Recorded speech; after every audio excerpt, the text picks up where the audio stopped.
인간은 욕망하기 때문에 욕망할 이유를 찾는다.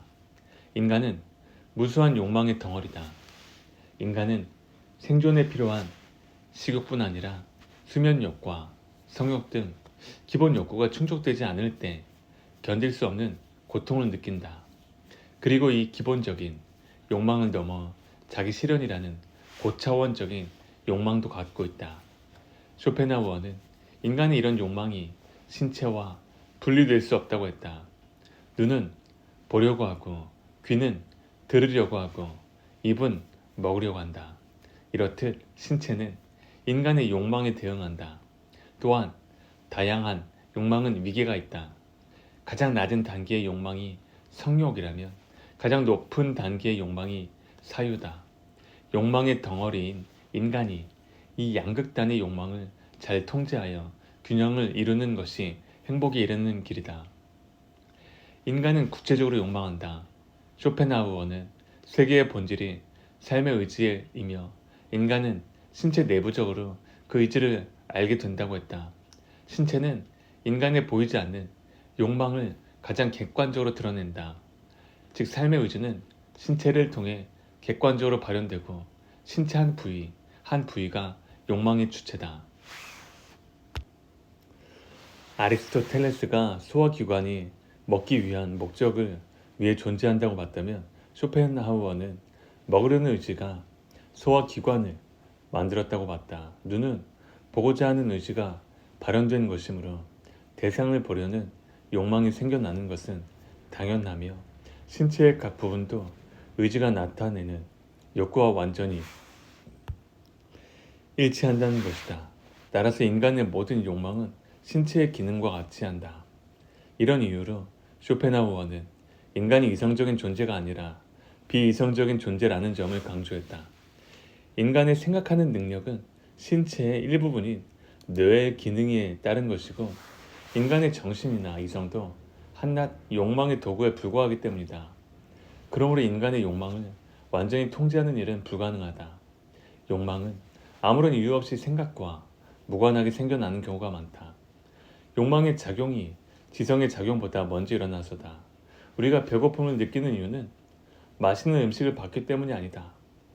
먼저 배고픔을 느끼고 그 상태와 느낌을 충족할 대상을 찾는 것이다. 이렇듯 욕망은 외부 대상에 의해 결정되는 것이 아니다. 우리의 생각과 관계없이 통제할 수 없는 욕망이 끊임없이 생겨나는 것은 자연스러운 일이다. 쇼펜하우어는 욕망과 지성의 관계에 대해 그 당시 헤겔 같은 관념론자들이 인간의 본질을 이성, 정신, 의식으로 규정한 것을 오류라고 비판했다. 대신 의식의 내면에는 무의식적 의지, 집요한 생명력, 욕구의 의지가 우세하게 작용한다고 주장했다. 비유하자면 절름발이를 어깨에 메고 가는 힘센 장님처럼 의지는 욕구할 이유를 찾아서 욕구하는 것이 아니다. 욕구하기 때문에 욕구할 대상을 찾는다. 욕망이 합리적으로 좋고 나쁨을 선택하는 생각에 앞서 있기 때문에 인간은 자유롭게 선택할 수 없다. 본능이 지성보다 훨씬 우월하기 때문이다. 인간의 욕망이 신체적이라는 점은 죽을 때까지 생존을 위한 욕망을 충족해야 행복할 수 있다는 사실을 말해준다. 욕망에는 선악이 없다. 철학자 에피쿠로스는 인간의 욕구를 세 가지로 나눴다. 첫 번째, 자연스럽고 꼭 필요한 욕구. 먹을 것과 입을 것에 대한 욕구다. 충족하기 쉽지만 충족되지 않으면 고통을 야기한다. 두 번째, 자연스럽기는 하지만 꼭 필요하지는 않은 욕구. 성적 충족의 욕구다. 이 욕구는 첫 번째 욕구보다 충족하기가 좀 더 힘들다. 세 번째, 자연스럽지도 않고 꼭 필요하지도 않은 욕구. 사치, 호사, 부귀, 영화에 대한 욕구다. 이 욕구는 끝이 없고 충족하기도 어렵다. 진화론에 따르면 인간의 욕망은 환경에 따라 바뀌었다. 동시에 인간은 구석기 시대부터 살아남기 위한 정보를 몸에 남겨두었다.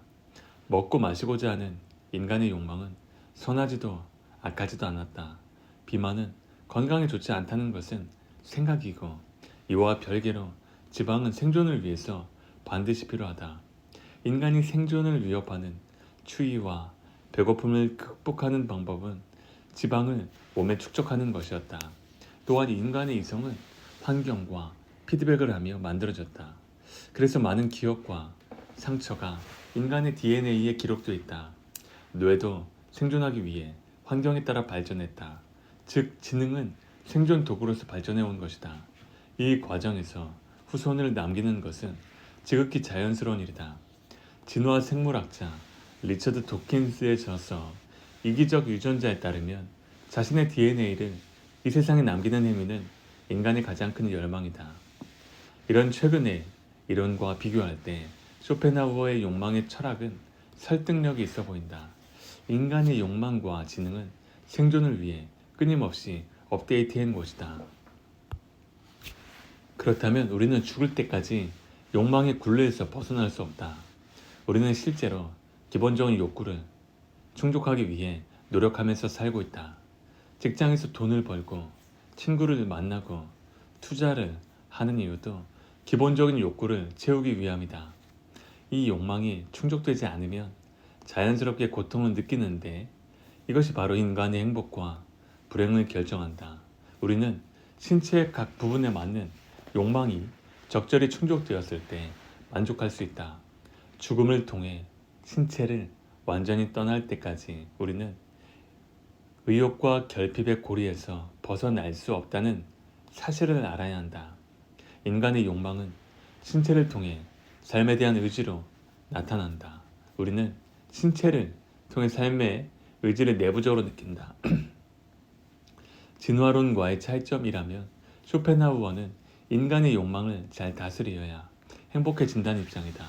특히 인간의 성욕을 지성으로 잘 제어할 때 맹목적인 삶의 의지에 휘둘리는 일이 없다고 한다.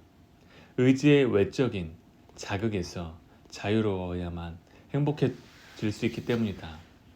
욕망을 자각하지 않으면 고통이 꼬리를 물고 일어날 것이다.